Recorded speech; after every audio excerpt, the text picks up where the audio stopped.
Last ఒక 3 to 4 months అనుకోవచ్చు, లేదంటే అంతకుముందు అనుకోవచ్చు. నేను చేయని ఈ రోజుకి 1 year. సో ఈ 1 year టైంలో కూడా ఏ రోజు కూడా ఏ మంత్ కూడా 1 to 5th మధ్యలో కానీ 1 to 10th మధ్యలో కానీ పడింది లేదు. సో వాళ్ళు చెప్పినట్టు మన వాళ్ళు చెప్పినట్టు మళ్ళీ నేను కొత్త కొత్త టాపిక్స్ ఏం చెప్పను, వాటిని కూడా రిపీట్ చేయను. సో ఓవరాల్గా ఈ number of representations it's literally begging అనమాట. మేము ప్రతిసారి ఆడికి వెళ్ళడం, జేడీ గారి క్యాబిన్ ముందట లేదంటే డైరెక్టర్ మేడం గారి క్యాబిన్ ముందట కూర్చోవడం, వాళ్ళు టైం ఇస్తే 2 నిమిషాలు టైం ఇస్తే వెళ్ళడం, అందరి విషయాల గురించి మాట్లాడడం, లాస్ట్గా చూద్దాం 2 days 3 days 1 week అని ఇదే చెప్పడం, అదే తీసుకొచ్చి గ్రూప్లో పోస్ట్ చేయడం, అంత తప్పించి ఇక్కడ జరిగింది ఏం లేదనమాట. సో ఇట్లా కాకుండా మనమంతా ఉన్నాము, వర్క్ చేస్తున్నాము, అందరం యునైటెడ్గా ఉన్నాం, ఓ ప్లేస్లో మీట్ అయ్యాము. సో మనకంటూ కొన్ని డిమాండ్స్, అవన్నీ లక్షల కోట్ల బడ్జెట్తో అయ్యేది కూడా కాదు. మన శాలరీస్ అంతా 1 month క్రియేట్ చేయడానికి 1 crore సరిపోతుంది. 460 members శాలరీస్ క్రియేట్ చేయడానికి జస్ట్ ఒక 1 crore సరిపోతుంది.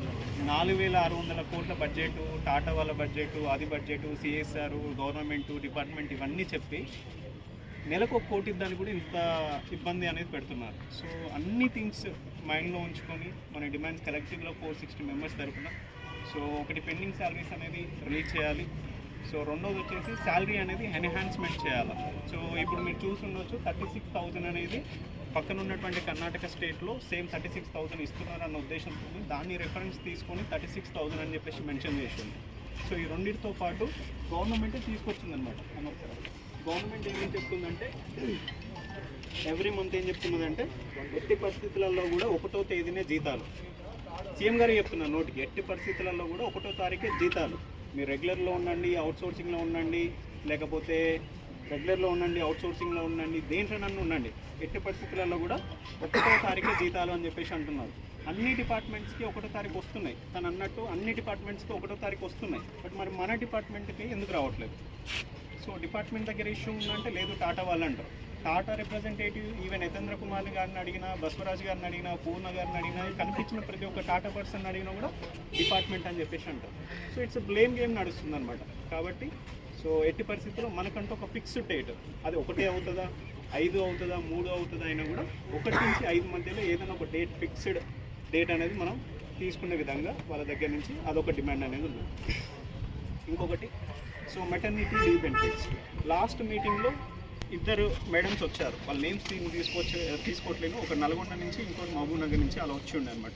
వాళ్ళు ఇంత క్యారింగ్తో మేడంని కలిసినప్పుడు మేడం ఏమన్నదంటే నాకు ఇవ్వడానికి నో ప్రాబ్లం అండి, మీకు సంబంధించిన జియోస్ కానీ మీకు సంబంధించిన ప్రొసీజర్ కానీ ఏమైనా ఉంటే నేను చూసి దాన్ని బట్టి ఫాలో అవుతా అని చెప్పేసి అన్నాను. సో ఇంత పెద్ద డైరెక్టరేట్కి, డీఈడికి హెడ్గా మేడం ఉన్నప్పుడే వీళ్ళకి సంబంధించిన మెటర్నిటీ బెనిఫిట్స్ అనేది మనకి ఈజీగా సాల్వ్ అవుతుంది అన్న ఉద్దేశంతో ఆ డిమాండ్ కూడా మనం ప్లేస్ చేసిండు. వీటన్నిటితో పాటు సిఎల్ క్యారీ ఫార్వర్డ్ గురించి. సో ఎవ్రీ గవర్నమెంట్ ఎంప్లాయీస్కి అట్లీస్ట్ 1 yearకి 15 CLs అనేది ఉంటుంది. వాళ్ళు యూజ్ చేసుకోకపోతే ఇయర్ ఎండ్కి ఎన్కాష్మెంట్ చేసుకుంటారు. అంటే ఒక CL కింద అని చెప్పేసి మీరు యూజ్ చేసుకోలేదు, మాకు ఇచ్చిన రైట్ మీరు CL కదా, సో CL కింద అని చెప్పేసి వాళ్ళు క్లెయిమ్ చేసుకొని అమౌంట్ అనేది తీసుకుంటారు. మనకి అమౌంట్ పక్కన పెట్టండి, 2 CL తీసుకుంటే అమౌంట్ కట్ చేస్తున్నారు. అమౌంట్ ఇచ్చుడు, CLని ఎన్కాష్మెంట్ చేసుకొని ఇవన్నీ పక్కన పెట్టేస్తే 2 CL తీసుకుంటే వీళ్ళు LOP చేసేస్తున్నారు. కాబట్టి అట్లా కాకుండా మన CLs ఏదైతే ఉన్నాయో వాళ్ళు 12 ఇచ్చినా పర్లేదు, లేదా 15 గవర్నమెంట్ ఎంప్లాయీస్ లెక్క 15 ఇచ్చినా పర్లేదు, ఆ 15 అనేది కూడా క్యారీ ఫార్వర్డ్ అవ్వాలి. వితిన్ ద ఇయర్లోనే క్యారీ ఫార్వర్డ్ అవ్వాలి. అంటే ఈ మంత్ యూజ్ చేయలేదంటే నెక్స్ట్ మంత్ యూజ్ చేసుకునే విధంగా ఉండాలి. సో ఇవి మేజర్ డిమాండ్స్తో మనం ఇక్కడ గ్యాదర్ అయ్యాము. సో ఇవన్నీ ఏ డిపార్ట్మెంట్లో లేదు, ఓన్లీ ఈరోజు కొత్తగా మనమే వచ్చే డిమాండ్ చేస్తున్నట్టు తెలంగాణ డిపార్ట్మెంట్లో మొత్తంలో మనం కొత్తగా డిమాండ్స్ పెడుతున్నట్టయితే ఎక్కడ లేదు. సో ఎవ్రీ డిపార్ట్మెంట్ వాళ్ళ ఎంప్లాయీస్కి ఈ డిమాండ్స్ అన్నీ పర్ఫెక్ట్గా ఇంప్లిమెంట్ చేసుకున్నది. కానీ మన డిపార్ట్మెంట్ అనేది చాలా నెగ్లిజెన్సీ అనేది ఉన్నది ఏటీసీ ఎంప్లాయీస్ విషయంలో. సో ఈవెన్ మనం పంపించిన వర్క్షీట్స్లో కూడా నేను నేమ్ తీసుకోవట్లేను, ఏడీ లెవెల్ నుంచి డీడీ లెవెల్ నుంచి జేడీ లెవెల్ వరకు వాళ్ళు ఎంత నెగ్లిజెన్సీ అంటే ఒకరు వెళ్ళి సెక్రటరియట్లో పెట్టి మర్చిపోయి వస్తారు. ఇక్కడ చూస్తే ఇక్కడ డేటా ఉండదు, అక్కడ చూస్తే అక్కడే డేటా ఉండదు. ప్రిన్సిపల్స్ మెయిల్ పంపించి అటెండెన్స్ పంపించమంటే లాస్ట్ కాల్ చేసి ఫాలోఅప్ చేస్తే కానీ అటెండెన్స్ పంపించరు. సో చాలా అంటే చాలా థింగ్స్ అనేది జరుగుతున్నది. కాబట్టి every time so only 1-2 members లేదా 5 to 10 members లేదా 20 members వెళ్ళి కలవడాలు, సో మేము రిప్రజెంట్ చేయడాలని కాకుండా మనకంటూ ఫ్యామిలీస్ ఉన్నాయి, చాలామంది ఎక్స్పీరియన్స్డ్ పర్సన్స్ ఉన్నారు, ఫ్యామిలీ పర్సన్స్ ఉన్నారు, లేడీ ఫ్యాకల్టీ ఉన్నారు, అందరూ ఉన్నారు. సో మనం ఎందుకు స్ట్రగుల్ అవ్వాలి? ఇదే కన్సర్న్ మినిస్టర్గా వివేక్ వెంకటస్వామి గారు ఉన్నారు. వివేక్ వెంకటస్వామి గారు కన్సర్న్ మినిస్టర్గా ఉన్నప్పుడు labour laws and labour codes అనేది తీసుకొచ్చారు. ఆ ఇల్లిటరేట్ లేబర్కి 25,000 అండి. ఇల్లిటరేట్ లేబర్కి 25,000 అంటే మనం లేబర్సా? కాదు కదా.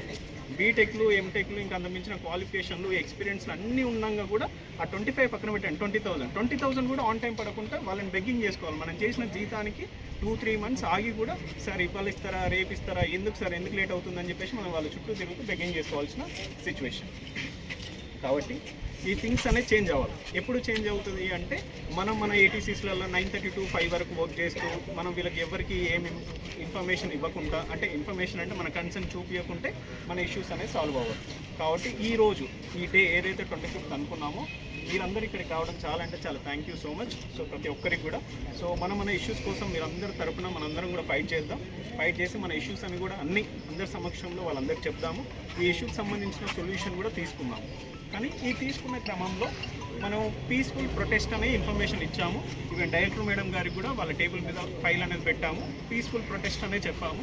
కాబట్టి ఎటువంటి వైలెన్స్ కానీ అగెన్స్ట్ టు ద గవర్నమెంట్ అనేది చేయకూడదు. సో ఈ రోజు మన డిమాండ్స్ ఇవి, మాకు సొల్యూషన్ ఇది అని చెప్పేసి మనం మాట్లాడదాము. సో లేదు కాదు కుదరదు అని చెప్పేసి వాళ్ళు ఏమన్నా ఇస్తే దాన్ని బట్టి నెక్స్ట్ ప్లాన్ ఆఫ్ యాక్షన్ అనేది మనం డిసైడ్ అవుతాం. సో ఆ రోజుకు పీస్ఫుల్ అని చెప్పేసి ఏమనుకున్నా ఆ రోజు ఎలా చేయాలి ఏంటి అనేది మనం డిస్కస్ చేసుకుందాం ఇలా ఓపెన్గా కాకుండా. బట్ ఈ రోజు మాత్రం పీస్ఫుల్గానే చేద్దాం. మనందరం కలెక్టివ్లో ముందుకెళ్ళి మన డిమాండ్స్ అని చెప్పేసి ఇవన్నీ చెప్దాం. వీటికి సంబంధించిన సొల్యూషన్ ఏంటి అనేది ఆలోచించండి. ఓకేనా? సో మీ అందరూ ఓకే అంటే మీ ఒపీనియన్స్ ఏమైనా ఉంటే